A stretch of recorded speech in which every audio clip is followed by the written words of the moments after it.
I am pleased to announce the arrival of the Speaker of the House of Representatives and members of the Honorable Body.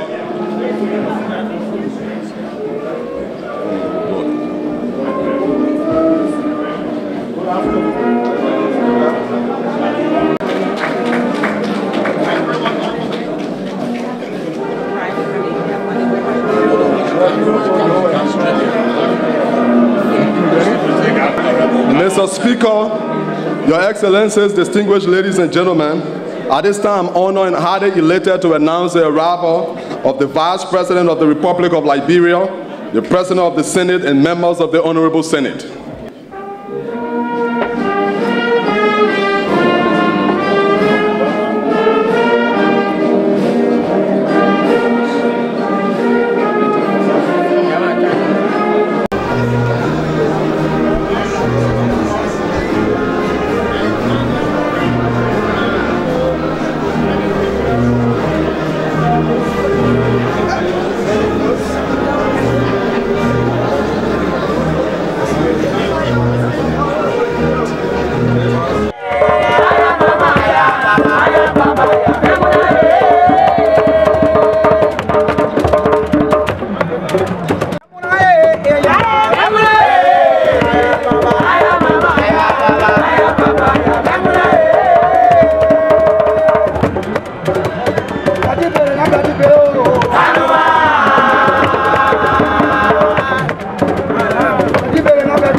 Good afternoon, Mr. Speaker,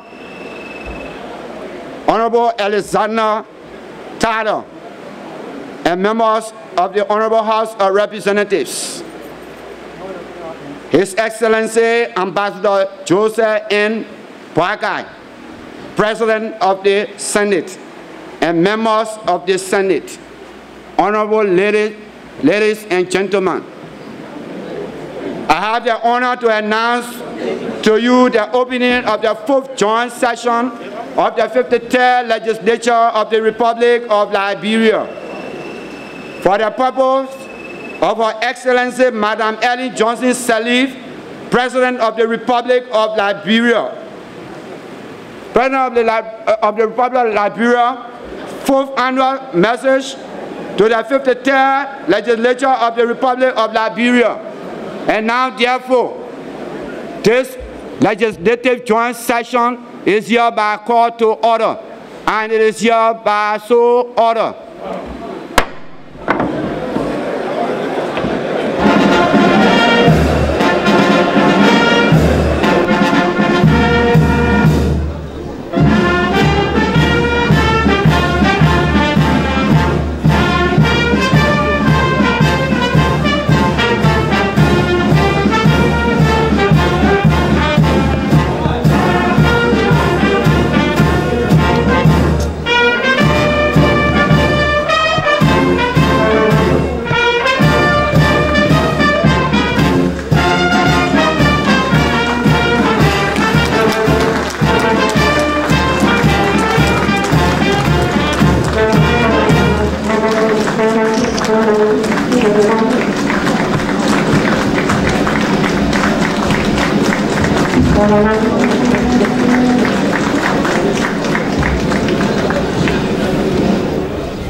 Mr. Vice President and President of the Senate.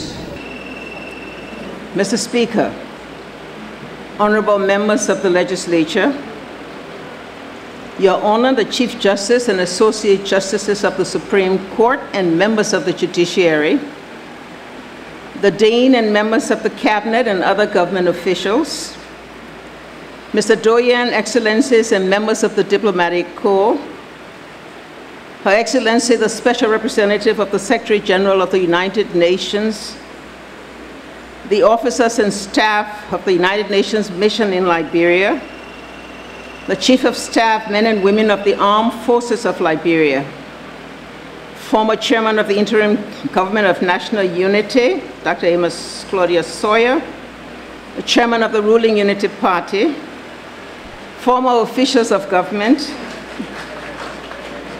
traditional leaders, chiefs and elders, political and business leaders, bishops, pastors, imams and religious leaders, officers and members of the National Bar Association, labor and trade unions, civil society organizations, member of the press, distinguished ladies and gentlemen, special guests, fellow Liberians.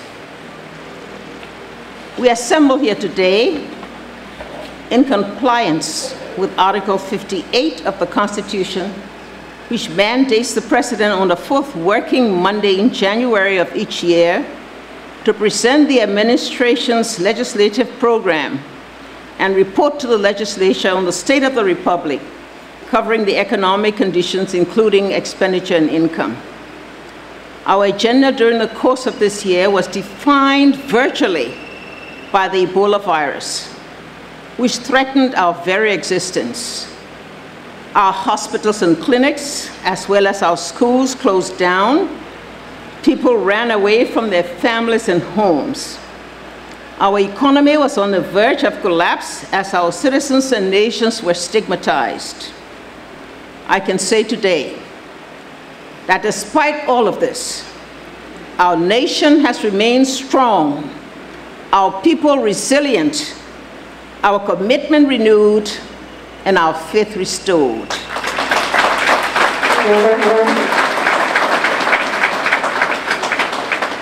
Thus I ask that we stand in a moment of silence to honor the memory of the thousands of our people who lost their lives to Ebola and other related diseases that ravaged our nation, as well as those in the sister nations of Guinea, Sierra Leone, Mali, and Nigeria. We deeply feel the pain of the families who lost their lives.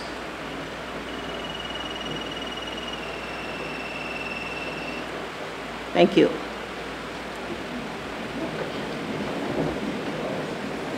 Mr. Vice President, I wish to express heartfelt gratitude for your partnership and commitment to the service of our country and people.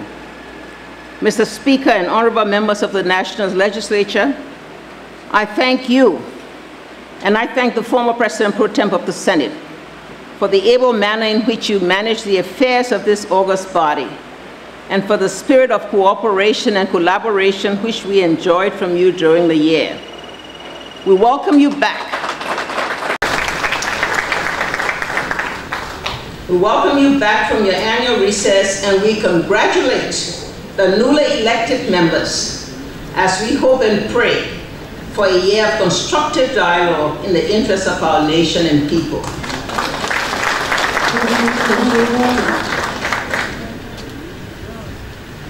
Prior to submitting this administration legislative agenda, I would like to record our appreciation for the cooperation received from this honorable body that led to the passage of several pieces of legislation relevant to the consolidation of the processes of our nation's agenda for transformation and the National Vision 2030, which began several years ago to chart a course for Liberia's growth and sustained development.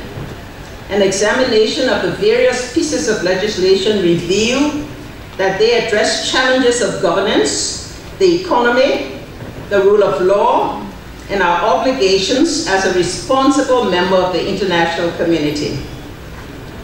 Honorable legislators, I would like to highlight those instruments which will significantly impact governance, economic transformation, the rule of law, and our international obligations. A sound, firm, and attainable economic policy aimed at Liberia's economic transformation demands structural reform of our form of governance. In this light, in addition to the passage of the Budget Act of 2014-15, I am pleased with your ratification of the financing agreements between the government of the Republic of Liberia and Export-Import Bank of India, the Kuwait Fund, the African Development Bank, the African Development Fund, and the International Development Association of the World Bank. Economic transformation of our nation is not limited only to the public sector, but includes the private sector as well. In a bid to strengthen and expand the capacity of our private sector to contribute to Liberia's economic transformation, we submitted to your honorable body an amendment to the Mineral Development Agreement among the Government of Liberia, Sessagoa Limited, and Bloemfontein Limited, and a bill to ratify a concession agreement between government and the Liberia Cocoa Corporation, a wholly owned Liberian enterprise. These instruments manifest government's commitment to generate economic and employment opportunities within key corridors of our country. I commend the impressive work of the gold mining concessionaire, or Arios Mining, in Grand Cape Mount County, and I urge all of you to visit the concession site for a personal appreciation of the beneficial results of these arrangements that you have approved. Working with our sister Republic of Guinea, I will submit legislation to effectuate an infrastructure development agreement between the government and West African Exploration for the transshipment of iron ore from Guinea through Liberia. For several decades, the government of Liberia and Guinea have considered and explored modes of cooperation to facilitate the evacuation of iron ore from parts of Guinea near the Liberian border using infrastructure in Liberia. This is a milestone in regional integration, opening the way for stronger cooperation between our two countries and broadening the opportunities for large-scale investment.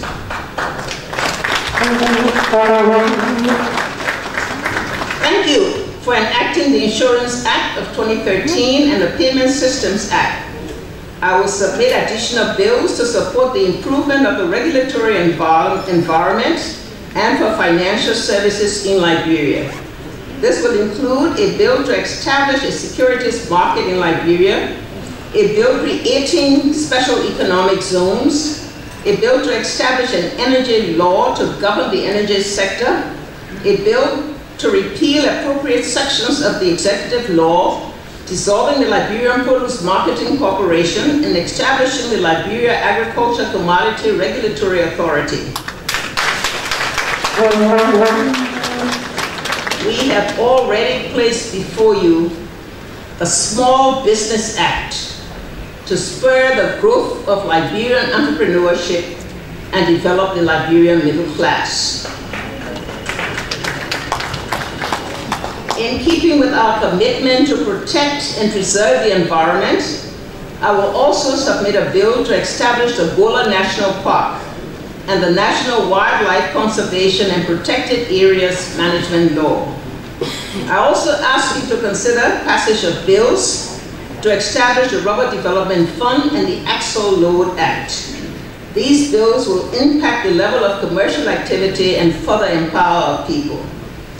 I thank you for the several bills passed in support of justice and the rule of law. We note the passage of an act on the criminal conveyance of land, an act to amend the executive law to strengthen the Liberia Drug Enforcement Agency, a new Controlled Drug and Substance Act, ratification of the protocol on the statute of the African Court of Justice and Human Rights, and ratification of the Arms Trade Treaty. We urge the passage of the Firearms and Ammunition Control Act, the amendment to the Public Health Law to add a new chapter on mental health, and the amendment to the Civil Procedure Law on special proceedings concerning mentally disabled and legally incompetent persons to be titled the Mental Health Procedural Act, an amendment to Title 33 of the Executive Law on Reproductive Rights.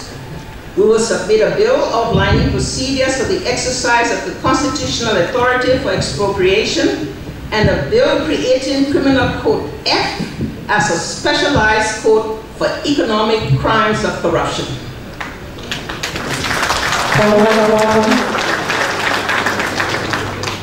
Again, we ask for the passage of the amendment to the act that created the Liberia Anti-Corruption Commission to authorize direct prosecutorial powers for the Commission without the delay caused by the current law, which requires the Commission to first refer matters to the Ministry of Justice.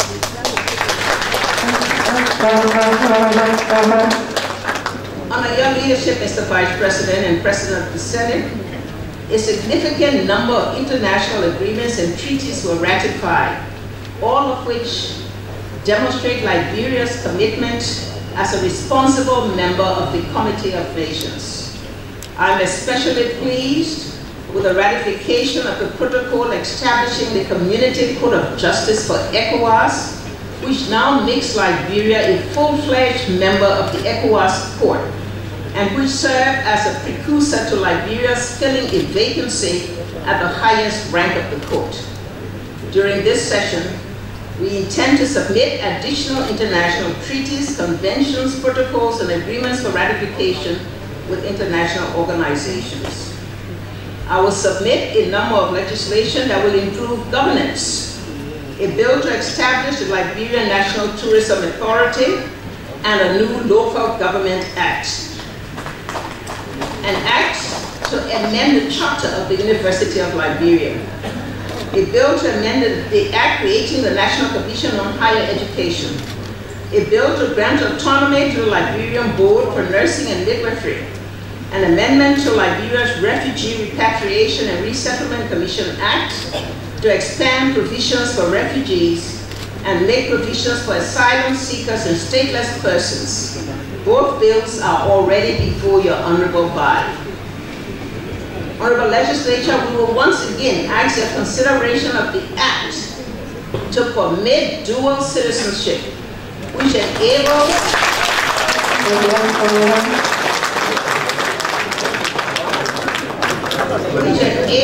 our citizens who were compelled to seek refuge in other countries to become more active participants in the process of nation building. After lengthy debates and review by stakeholders, we are ready to submit, and we urge you to speedily pass into law the decriminalization of media-related offenses in keeping with the Table Mountain Declaration to which we have acceded. It is the right thing to do. This repeal law will advance our democratic aspirations and foster unhindered public debates. We are hopeful that it will improve rather than retard the growing media landscape of the country, and again testify to our continued commitment to an open society ably supported by a responsible and independent press.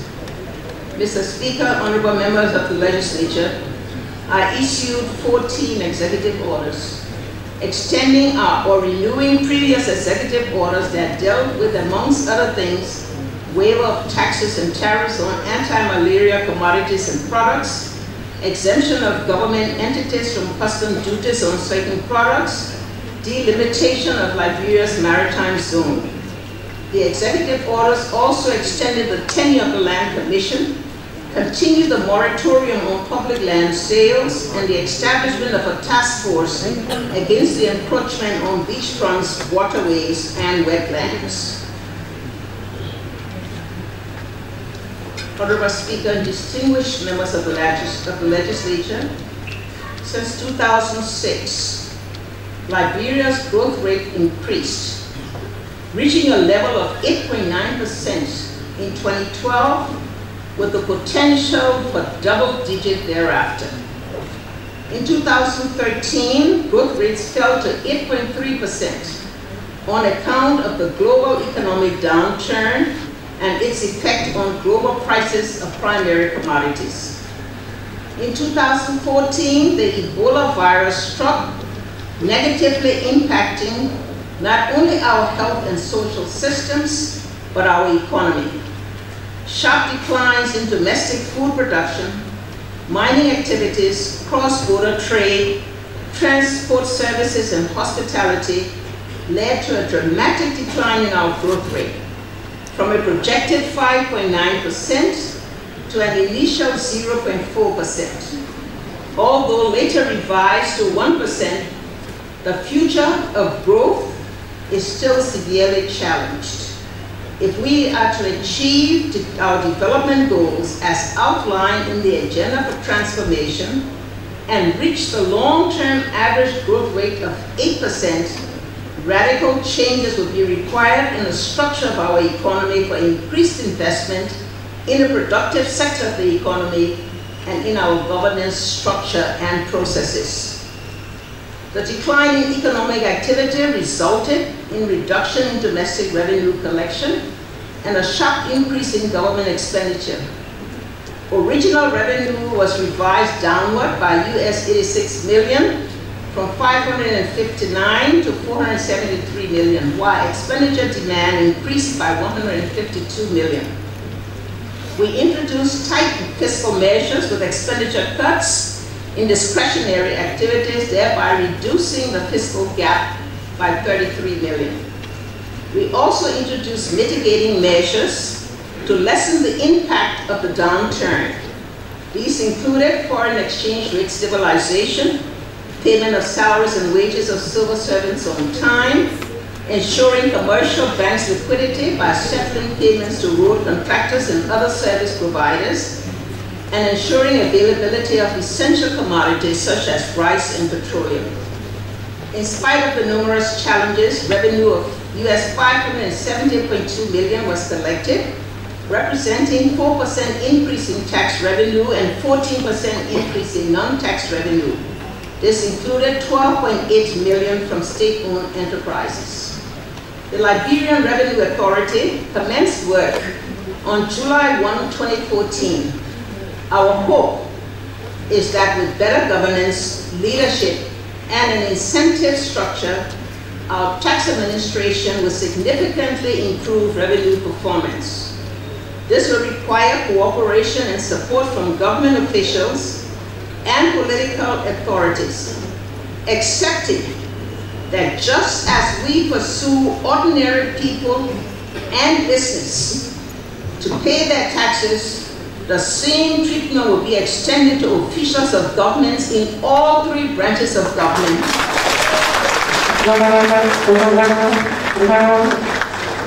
who should commit to bearing their fair share of the tax burden.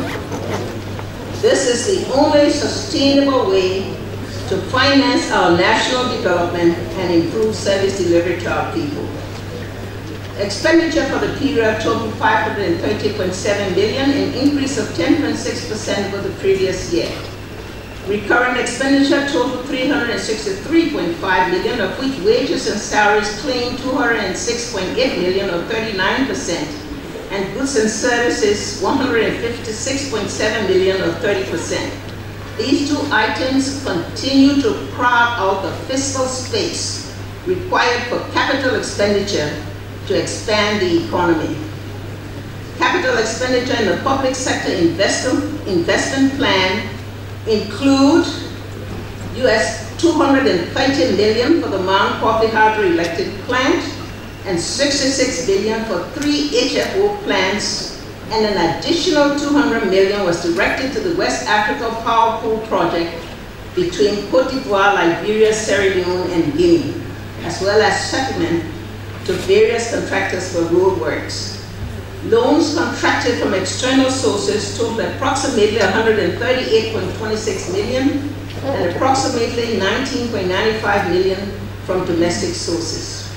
External debt service was $8.56 million, with domestic debt service totaling approximately $41.17 million, including settlement of the Central Bank of Liberia's $11.8 million overdraft facility and $29.37 million for other domestic debt.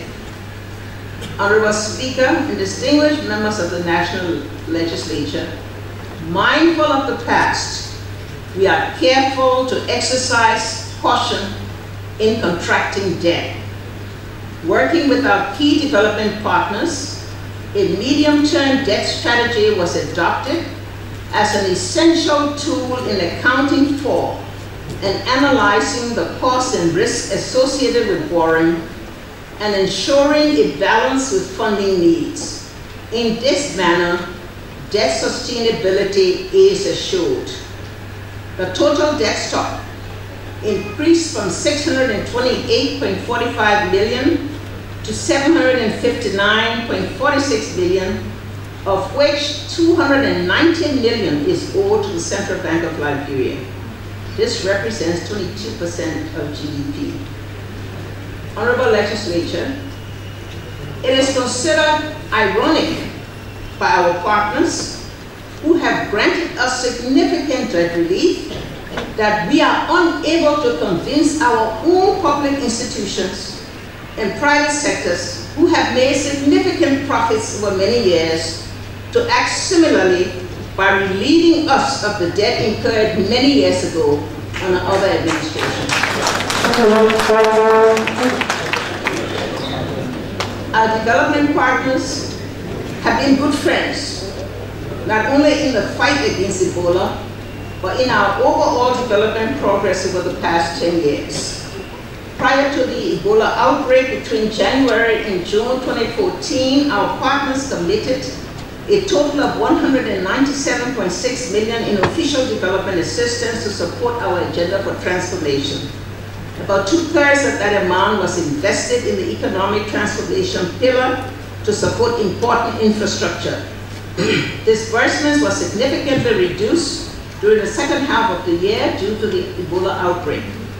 Although project activities continue sporadically, attention was shifted from our national response to the epidemic. To date, a total of $244.2 million has been spent on the Ebola response by government and our international partners. 49.4% by US government entities, 24.4% by United Nations entities, 13.3% by NGOs, and 12.9% by government. Honorable Speaker and distinguished members of the National Legislature, we thank you for the level of cooperation and support during the height of the Ebola outbreak. Without much hesitation, you moved swiftly to grant us special spending authority of $20 million and the flexibility to raise those resources to intensify our fight against the outbreak. We came together like never before to protect defend, and advance the collective interests of our country and people. Nothing has made us more proud than the urgency and unity which was applied to save our country.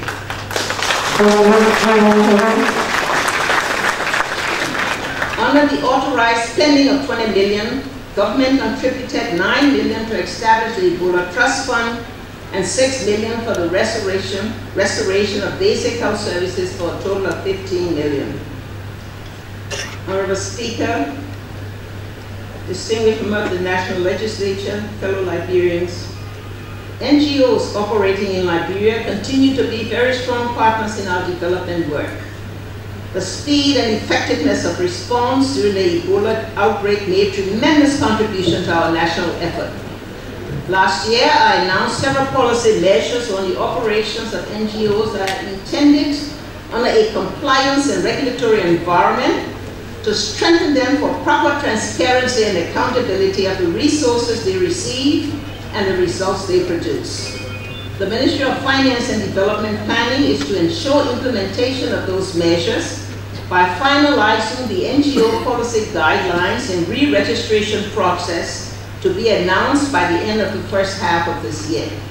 This will transition the registration from a manual computer-based system to an online registration process.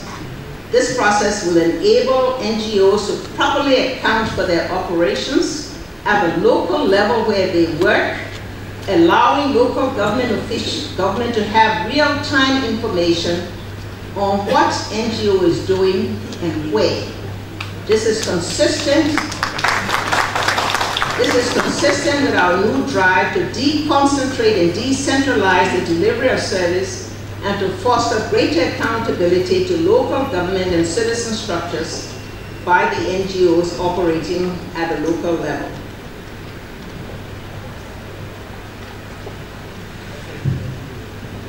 Mr. Vice President, Mr. Speaker, I wish to inform you that as we fought on the health front, ensuring that the Ebola outbreak was under control, we also had to take appropriate measures on the economic front to ensure that we did not have a collapsed economy. Under my very clear and emphatic instruction, the economic management team, coordinated by the Minister of Finance and Development Planning, ensured that foreign exchange rate remained stable, civil servants continue to receive their salaries and wages on time, our commercial banks remain liquid during the crisis. We applaud our economic team for working together to maintain this macroeconomic stability. The government, through the Central Bank of Liberia, expanded financial intermediation by promoting throughout the country expansion in commercial banks, foreign exchange bureau, and savings and loans association. The introduction of the collateral registry and promotion of the recently passed Insurance Act are also important milestones. Consistent with policy, the CBL took decisions to improve access to finance for those in rural areas and in the informal sector of the economy. Going beyond this, the CBL took decisions to mitigate the financial burden of school closure in the private schools by committing to settle the debts owed the commercial bank. While we welcome measures that have a positive impact on the lives of our people, we urge caution and more cooperation by the CBL in the announcement of measures which have implications on our collective targets for sustained national financial viability. Mr. Vice President and President of the Senate, honorable members of the legislature, Liberia's first cases of Ebola was recorded on March 30, 2014 in Foya, Lupa County. Due to the level of cross-border movements, the virus spread quickly in the county and then to Mamadee with a crossover by a woman marketeer. In June, the virus escalated as cases spread through Lofa and other counties as well. On June 17, cases were officially reported in Montserrat, including the crowded communities in Monrovia where a third of the country's population reside. The disease rapidly became an epidemic, spreading to all counties in different intensity, the most severe in Monrovia. Immediate national response, and that of the international community as well, was weak, given that this was an unknown enemy. Thus, Liberia became the poster child of disaster, as many lay dying on the streets without access to treatment or to a dignified burial. We ignored the local and international criticism and went to work, establishing the leadership and incident management structures, increasing social mobilization by engaging and empowering community volunteers, including faith-based leaders and constituencies. We aggressively reached out to traditional partners and the international community at large with the message that this was not a Liberia or West African problem, but a potential world problem and menace. By the end of November, response has shown significant results. Nevertheless, 3,608 of our citizens died, including 178 healthcare professionals. Our healthcare system virtually collapsed. Airlines, investors, contractors, and citizens as well fled the country. Liberian citizens and residents faced stigmatization and were denied entrance into countries worldwide. We faced a chilling projection that 1.3 million, or some 20,000 a month, would die in the 3 neighboring affected countries. We stood tall in rejecting the projection.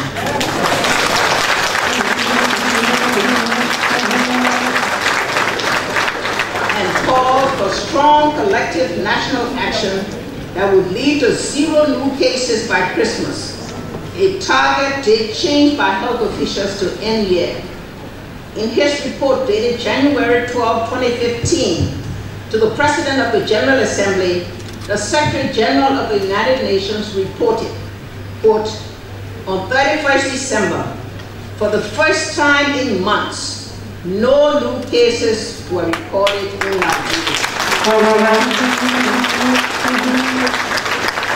However, legislators, Ebola was not eradicated on December 31st, 2014, but our incidents management team, headed by Assistant Minister Tobo Nyinswa, who is here,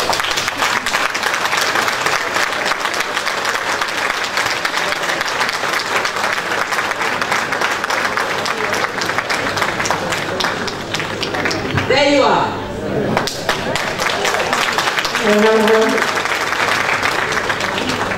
Demonstrated the capacity and the commitment to achieve the established target. Today, we take pride that 13 of our 15 counties have not reported any confirmed cases for over 21 days.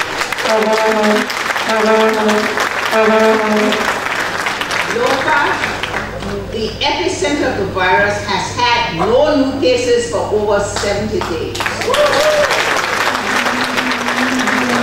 And the Ebola treatment unit in Foya is closed.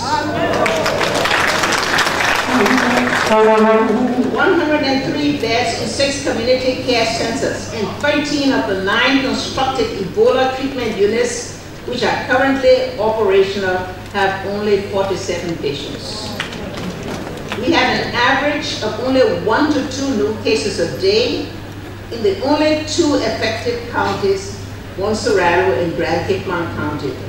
We have also significantly transitioned from cremation to the more traditional burial practice by opening a new cemetery in Mamadee County. Our diligent doctors, supported by partners, have brought joy to us by the 1,401 who were cured of the virus, although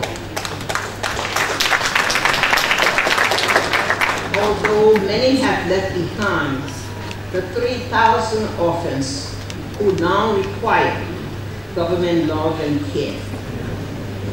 Distinguished legislators, our success is due to the many people working hard to contain the virus.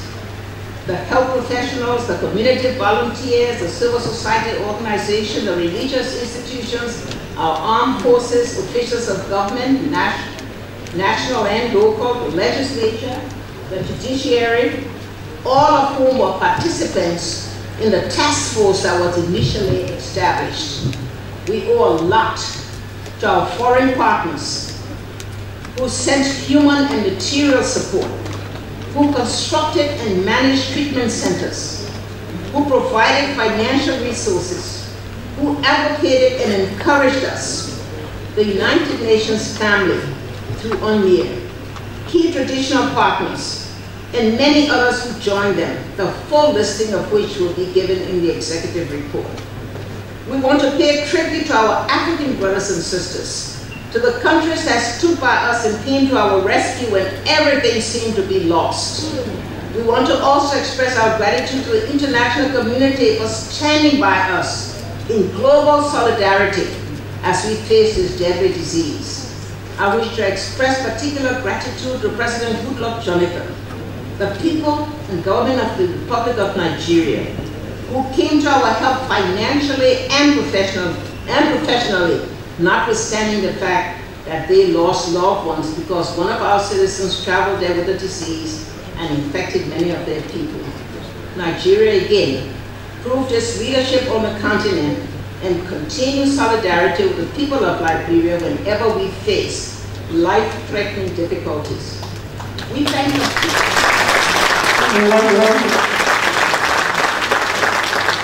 We thank particularly the United States government and people and express special gratitude to President Barack Obama, who dispatched a strong military force to build ETUs, providing medical help to the Center for Disease Control and several other institutions. We know that we are not out of the woods and must continue relentlessly with the practices and protocols that have brought us this success. We know that we must continue to work with and support our sisterly countries, and that we must make an urgent, successful transition from treatment to prevention by improving our healthcare system. But for now, let's take pride and rejoice in our collective success in the recognition of one of our own, Dr. Jared Brown, who because of the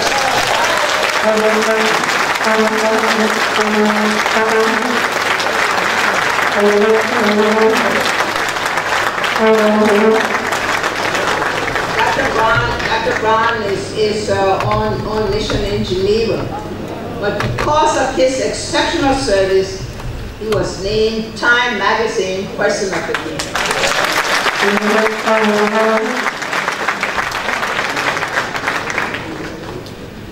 The country's healthcare system, with support from partners, had an established, decentralized infrastructure system that made notable progress in polio vaccination, in reducing the high level of child and maternal mortality, and addressing diseases such as malaria, diarrhea, HIV/AIDS, and tuberculosis. The Ebola disease exposed the vulnerability of our national healthcare system, which lacked the capacity, the systems, and the technical facilities and supplies to respond to infection, particularly an outbreak of this nature and magnitude. The number of health workers, many inadequately trained, consume a large share of the budget, resulting in a reliance on partners under the so-called incentive system. Medical facilities and equipment, already inadequate, became virtually non-functional due to lack of maintenance. The lack of infrastructure, road, power, water, sanitation, particularly in rural communities, compounded the problem. Liberia has 404 public health facilities, supplemented by 252 private facilities. We still lag significantly behind the 0.4 compared with the African average of 2.6 doctors per 10,000 inhabitants. The record shows that Liberia is one of the leading 10 countries in Africa with over 19% of its national budget allocated to health.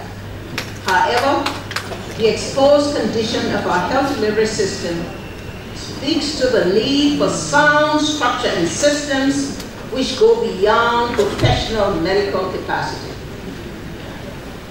A 10-year plan developed by the Ministry of Health with support from the Clinton Global Initiative is intended to address the inadequacies in the health system through massive training of health workers and professionals at all levels and an upgrading of the health system and facilities.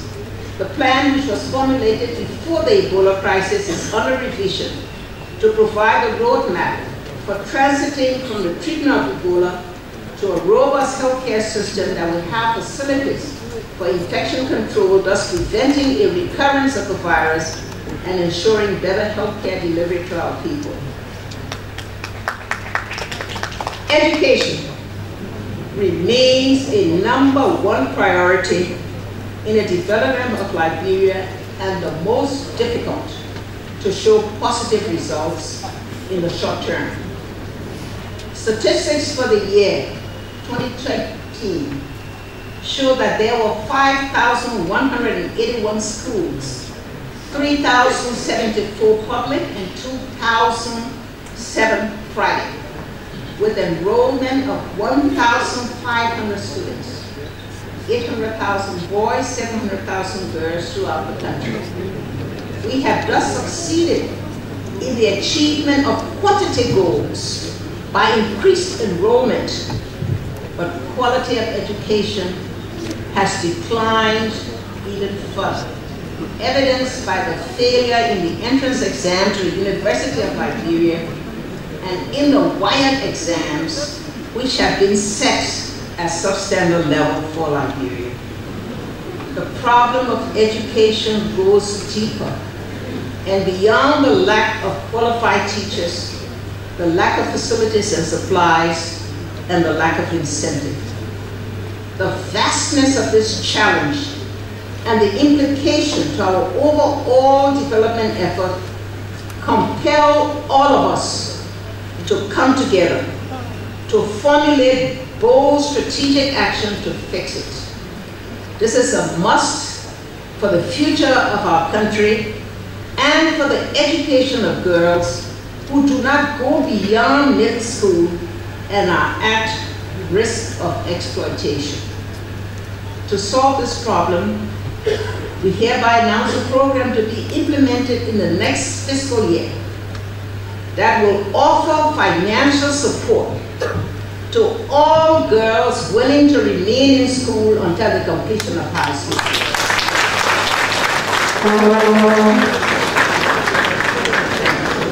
We call upon all educators, educational institution leaders, eligible concerned citizens and partners to join us in a review and update of the comprehensive education reform which is underway by the Ministry of Education. The Ebola outbreak prevented the opening of schools in September, making virtually idle young people and school teachers.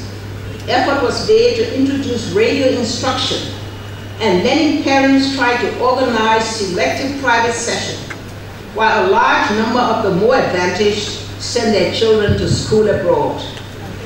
The cost of opening schools, as proposed by public, private, and higher education institutions, is simply prohibitive. Making the schools conducive for learning by undertaking the massive renovation required and ensuring that Ebola prevention measures, including provision of clean water and sanitation, need to be in place. The Ministry of Finance and Development Planning is working with the Ministry of Education to determine the way forward in facing the financing required in order that schools are open on the target date or not too much later. Widespread consultation is also underway with selected authorities, education leaders, Parent Teachers Association, and community-based organizations to inform them on the protocol for the Ebola prevention, and to obtain consensus on the need for the early opening of school to return our students to the business of learning. Liberia has a historical primary enclave economy, highly dominated by iron ore, rubber, and timber, which subjects it to the vagaries in global conditions and prices. Over time, the structure has been changing with the expansion of agriculture into more traditional tree crops such as coffee, cocoa, and oil palm.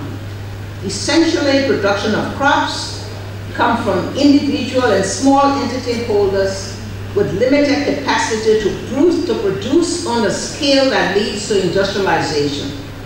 Recent effort by government sought to change this by promoting large-scale oil palm using the investment and the experience of Malaysia and Indonesia, which have become emerging economic giants. Agricultural lands suitable for crops and livestock are about 27% of total land area, but only 4.6% of the land mass is currently under annual cultivation. Land and the conflicts associated thereto have to be tackled in order to promote large-scale agriculture in tree and food crops, including the goal of self-sufficiency in rice. Honorable members of the National Legislature, we have responded to the problem with a new land policy. The Land Right Bill submitted to you represents a landmark piece of legislation. It establishes the legal basis for recognition of customary land rights. For the first time in the nation's history, rural communities will be able to have their land rights legally recognized and their lands identified, delineated, mapped, deeded, recorded, and properly managed and governed.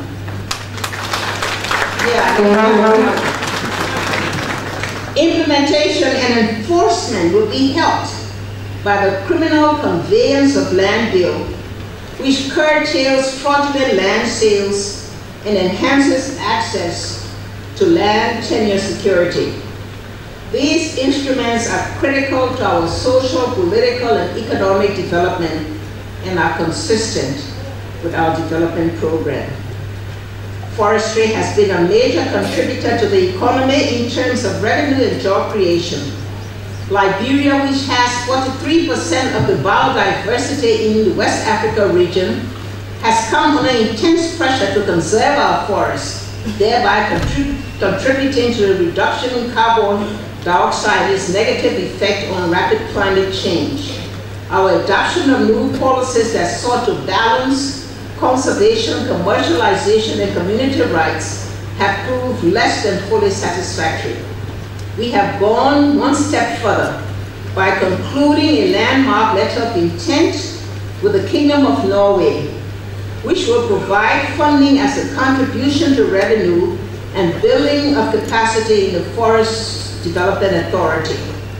The measures under this arrangement will ensure that 30% of the country's remaining forested land and better management and accountability under the continuing program of commercialization.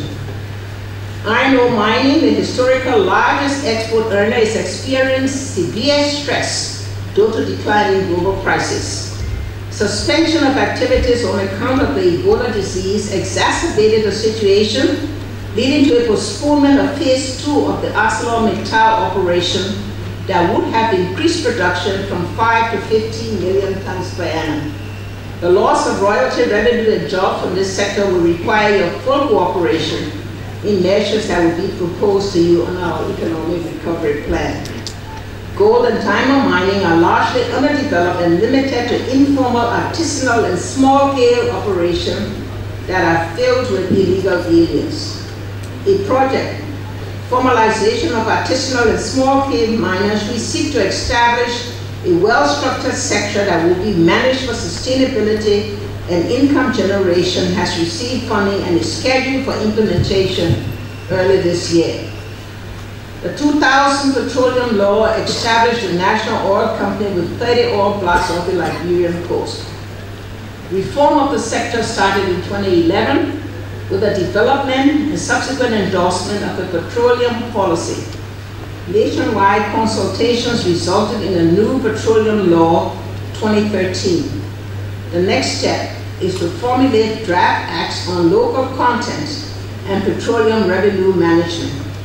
The reform measures are intended to ensure full transparency and accountability in the petroleum sector. Your full cooperation in this regard is expected. Honorable Legislature, we continue to push hard for diversifying our economy beyond two primary commodities. In 2014, we launched the National Trade and our Export Strategy, which provides a roadmap for export diversification, particularly in agriculture, by broadening our export basket through new investment in fisheries, cocoa, rubber, oil palm, and cassava. Opportunities in tourism are bountiful and deserve further exploration. We will ensure that furniture in schools use our local wood and support the investment proposal to make wood products from dead rubber wood.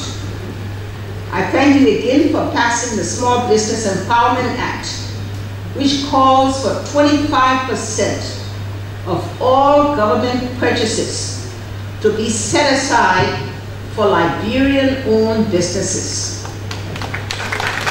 The law also provides that 5% of the 25% must be set aside for women-owned businesses. To effectuate this, changes are required in our PPC law and in our attitudes, as we should be prepared to promote and to buy Liberian products made in Liberia and distributed by Liberia. We take this requirement of our people seriously and call upon everyone, public and private entities, to comply fully with this new law about 25%, or be prepared to face sanctions or legal action.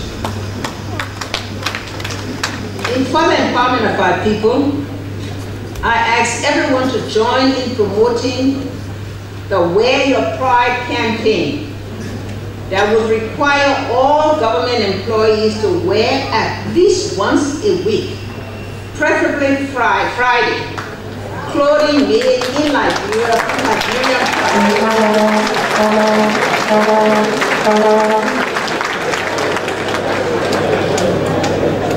It is critical to build a demand for local rice through political strategies that empower the local economy and give us ownership of our economy. Under Eat Your Pride campaign, we will require that only locally grown rice is purchased by government entities that provide rice to their staff.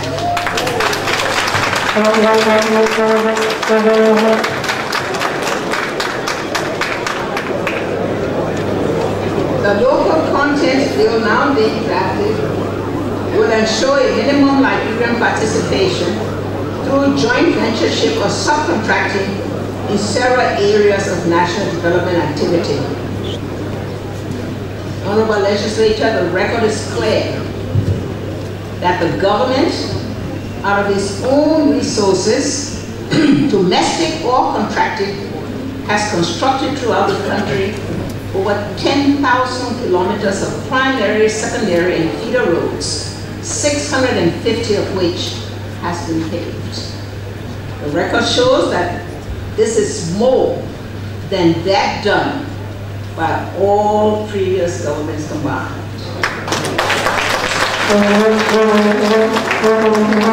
Our efforts to to grow good corridors by the pavement of primary roads is a continuing undertaking. Pavement of the Harper to Fishtown Road will begin next month. The contractors are now mobilized. While pavement the red light to the Guinea border has resumed. We are resolved that the 26th celebration this year shall be in Greenville and Barclayville, and we will travel there by road.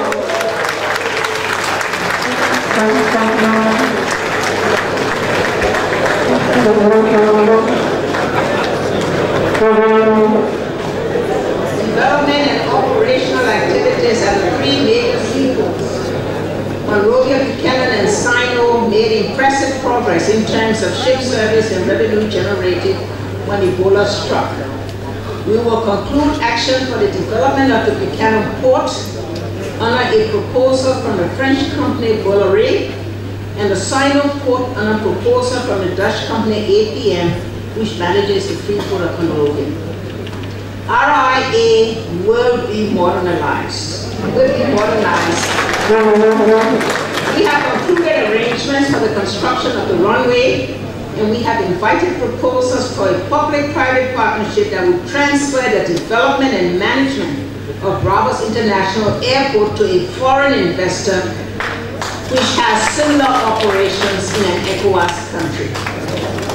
This will address the lack of the high capital costs required to develop the airport, particularly in light of the sharply declined financial viability following the loss of traffic due to the Ebola crisis. We are proud that we brought electricity to the country through the public grid for the first time in 2 decades, but admit to being far behind in expanding access to a greater number of the population. The cost of electricity at 54 cents per kilowatt hour is probably the highest in the world, since we currently rely on 22.6 megawatt of high-speed diesel generators.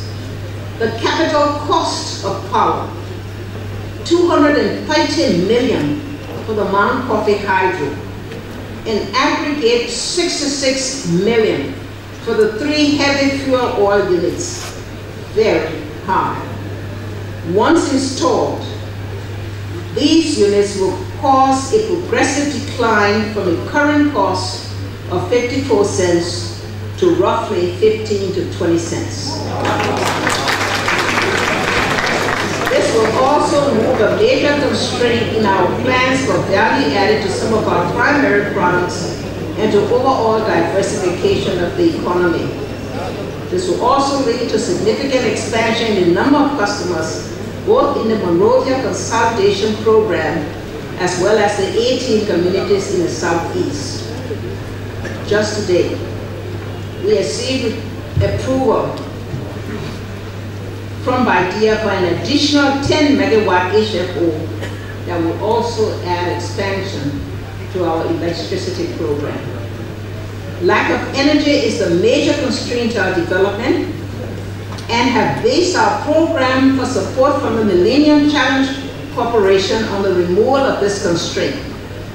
Our continued eligibility for Compact has been officially advised.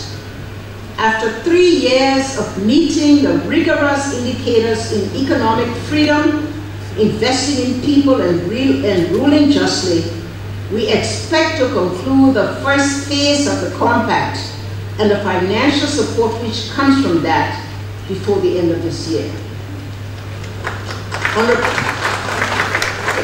Honorable legislators, today we have been able to provide to 67% of our population clean water.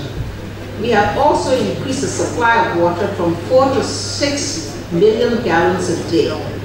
However, it is still unacceptable that a large percentage of our population does not have access to clean pipe-borne water.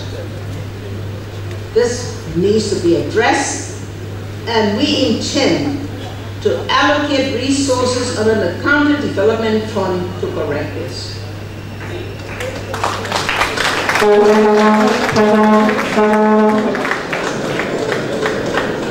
Operations for reconstruction of water systems in 6 county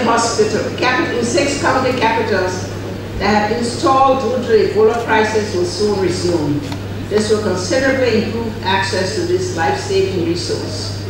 Access to sanitation, as defined by international standards, is particularly unsatisfactory, with 17% of the population having adequate facilities. We have to and must change the situation. Progress in improving the wash sector is impeded by the destruction of underground pipes and illegal property construction over pipes and drainages. Honorable Legislator, I am mindful that with the significant progress that will continue to be made in our infrastructure development, we must pay equal attention to what is called the software projects: governance, peace and reconciliation, human resource development.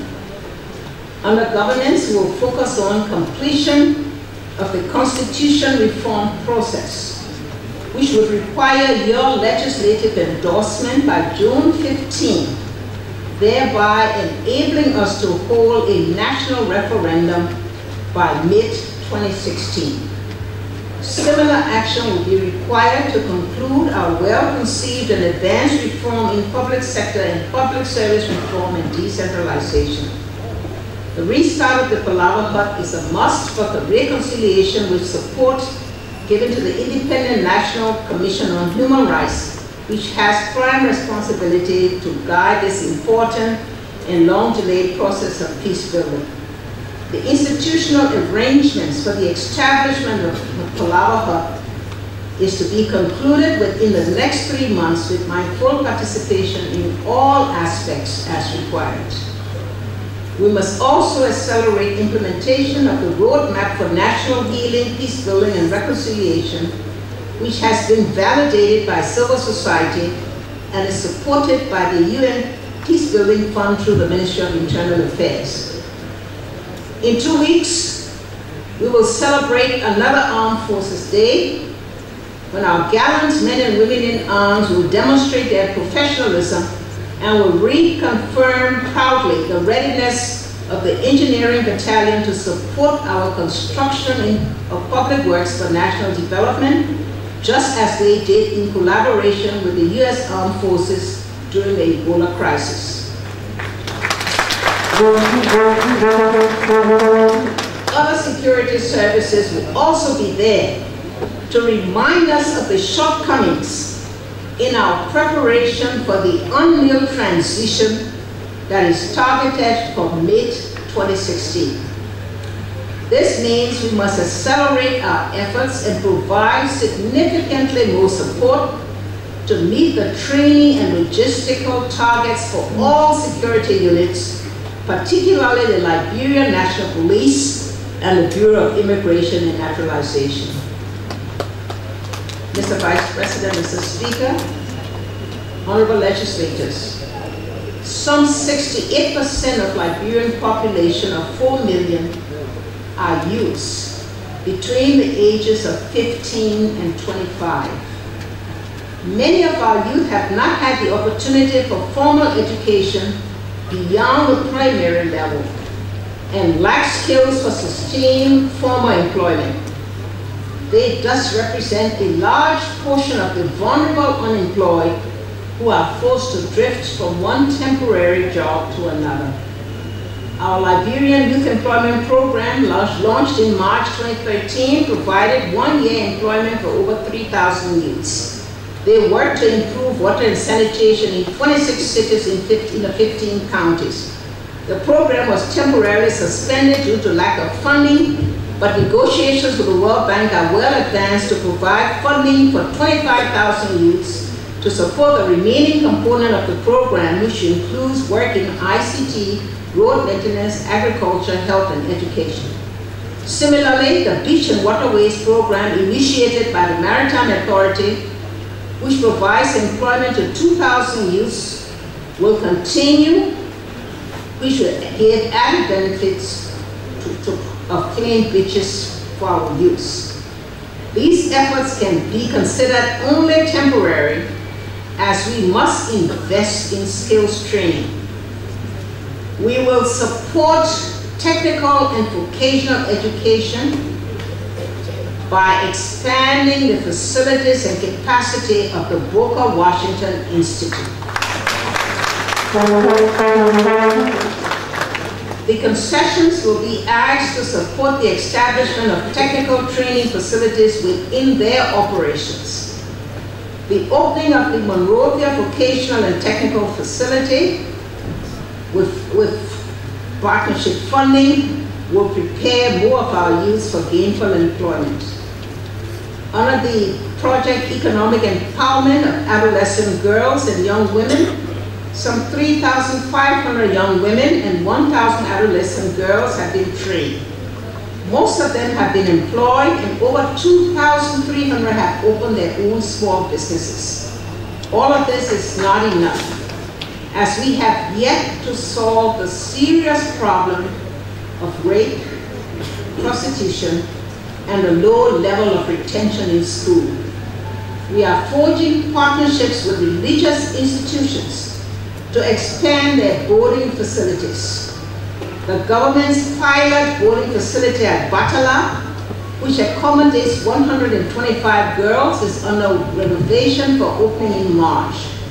3 more pilot boarding schools will be established in the 3 regions in the next fiscal year.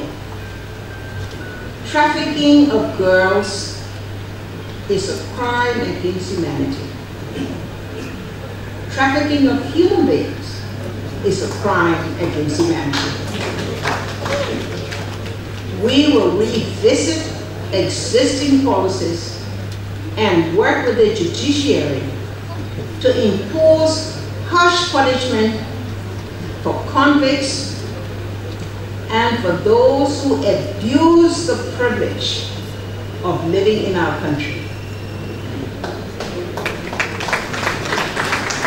Mr. President, Mr. Speaker, honorable members of the National Legislature, we have something to celebrate as a nation after successfully conducting the special senatorial elections.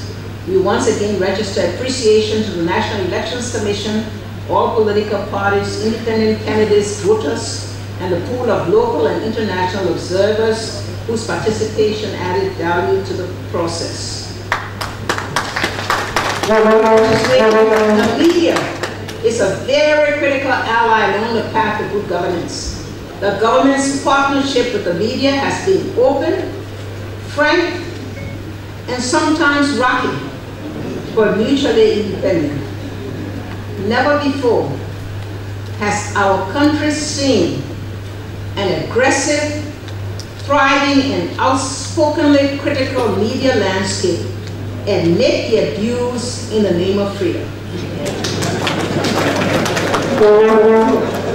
This government intends to lead a legacy of tolerance and remains fully committed to such process along our journey to democratic maturity. We urge the media, which today comprise an unprecedented 35 newspapers and 80 radio stations, to play its part to improve professionalism and responsibility, as we will hold them responsible for adherence to our policies and laws. We applaud in this public manner the level of cooperation in the media reportage of the Ebola crisis, which kept citizens fully informed on the prevailing situation. Mr. Vice President, Mr. Speaker, honorable legislators, the fight against corruption was established as a major goal since the inception of this administration. We recognize the root causes of this menace: lack of systems, lack of institutions, lack of policies and strategies, poor compensation, survival due to deep-rooted poverty, which characterize all three branches of government and the nation as a whole.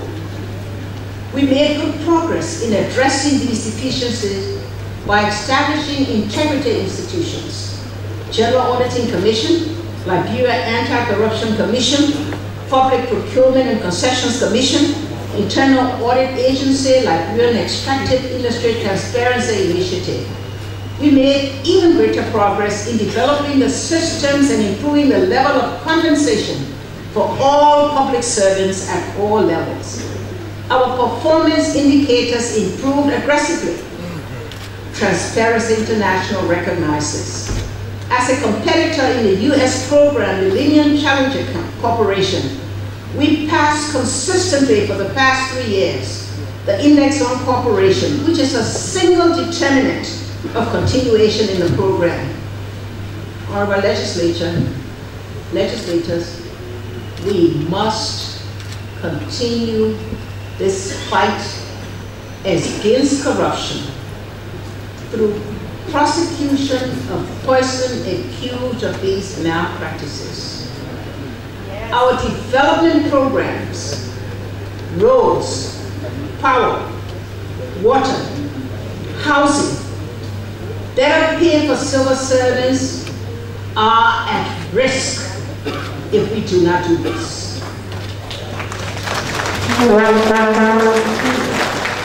Corruption is a vampire of development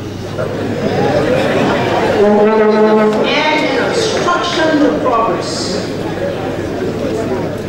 I ask that we all commit to fighting this devil that destroys our principles and our pride, that makes us slaves to vested interests. I ask this of you as respective lawmakers, and I ask for speedier trials from our judiciary. The reports given earlier on efforts to reform our health and education systems are in line with the need for promoting another soft target, improving human resource. As suggested in earlier remarks, more bold and decisive action and measures are required, such as the establishment of national centers of excellence, the promotion of specialized secondary schools. We are developing these concepts into programs of implementation that will be submitted to you for information and for action where required. The effects of Ebola provide compelling reasons to conclude a national monument project which memorializes all who died from violent conflicts, as well as the victims of Ebola. Although there may be other sites equally appropriate, Providence Island with an uncompleted construction is considered for this purpose. We will also support the Interreligious Council, which is willing to take the lead in memorial service to honor those who fell victims to Ebola. Mr. Vice President, Mr. Speaker, Honorable Legislature, our country paid host to several high-profile legislators, high-profile dignitaries, including His Excellency Ban Ki-moon, Secretary General of the United Nations, brother presidents from Ghana, Benin, Nigeria, Mali, Mr. Mohammed Abdel Aziz, Chairperson of the African Union, Dr. Nkosazana Lamini Zuma, Chairperson of the African Union, Dr. Kadri Ouedraogo, President of ECOWAS Commission, Honorable Tony Blair, former Prime Minister of the United Kingdom, Mr. Honorable Bård Bend, Minister of Foreign Affairs Norway, Dr. Jin Yong Kim, President of the World Bank, Dr. Margaret Chen, Director General WHO, Dr. Ravi Shah, Administrator of USAID, Dr. Thomas Friedman, Head of the Center of Disease Control, U.S. Senator Chris Coons, Chairman of the Subcommittee on Africa, Mr. Anthony Banbury, Special Representative of the Secretary General on MIA, Ms. Samantha Powell, Permanent Representative of the United States, Assistant Secretary for Africa, Linda Thomas Greenfield. Many others which will be carried in the executive board. We also note with sadness several officials of government and prominent citizens who passed to the great beyond. They include His Excellency Charles Judy Brown, former Chairman, National Transition Government, Republic of Liberia, Mr. Bismarck Kuyam, former Transitional Chair, Most Reverend Boniface Dallier, Bishop Emeritus, Catholic Diocese, Archbishop Dr. William Lynn Dixon, former President of Liberia Council of Churches, Honorable John Whitfield, former Senator of Grand Bassa County, Honorable Willis D. Knuckles, former Minister of Public Works, Honorable Scott Tua, former Minister of Agriculture, Ambassador Thomas Bryman, Liberian Ambassador to Sierra Leone, Archbishop Dr. William R. Dixon, former President of Liberia Council of Churches, Honorable Haji Ansumano Koma, former Commissioner, National Elections Commission, Honorable Dr. S. Jabaru Kalon, Commissioner, Governance Commission, Ms. Marie Lee Parker, former Vice President of NOCAL, Mother Kuswa Koko, former renowned traditional midwife, and many others who again will be listed here. Conclusion. Honorable members of the legislature, a nation bound together in 2006 vowed to walk away from the destruction and the hurt of the past, vowed to be committed and determined to ensure a future of peace and prosperity for all Liberians. There was not much then to share or to divert as we were building from ground zero. In 5 years, we stood together, lifting our nations from the burden of debt and decay. We worked together to increase revenue, to restore basic services, to remove the heavy debt burden, to mobilize foreign investment, to rebuild the infrastructure, to restore hope. The world marveled at our tenacity, resilience, and determination, and reached out massively to help us. Partners committed resources far beyond our domestic effort and our absorptive capacity. The pain inflicted on our national pride by the Ebola crisis provides an opportunity to search our souls, to ask ourselves if we have been truthful and honest to the commitments made in 2006 when we embarked on this joining together, to ask ourselves if we have served our country and our people well. If never in the past, this is the time for us to unite as one government to deliver the promises to our people. There is absolutely no room for blame shifting. The support in security protection and finance which we enjoy from our partners today will not last as attention moves away from us to other international priorities. The building of Liberia will rest solely and surely on our shoulders, the shoulders of all Liberians. We will carry this load only if we are prepared to make Liberia our home rather than an intermittent earning place.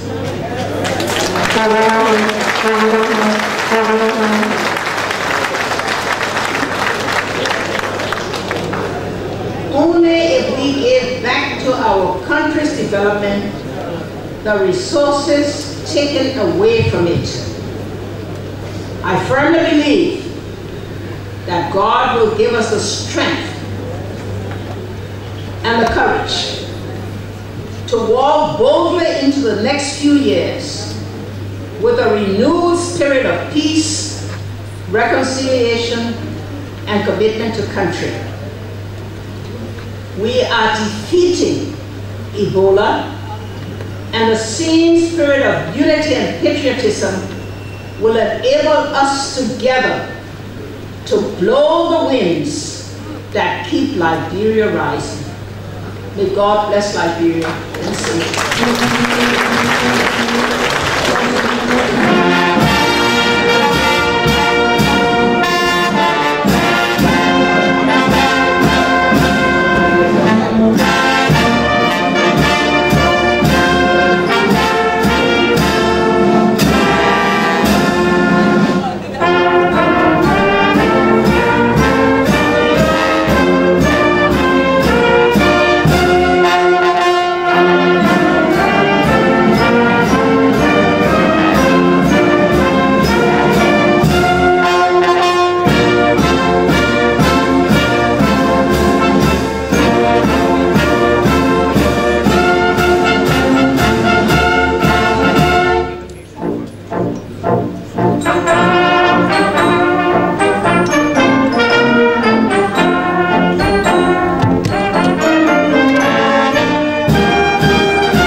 Calling all the women, calling every single mother, Mamadee woman, let us unite.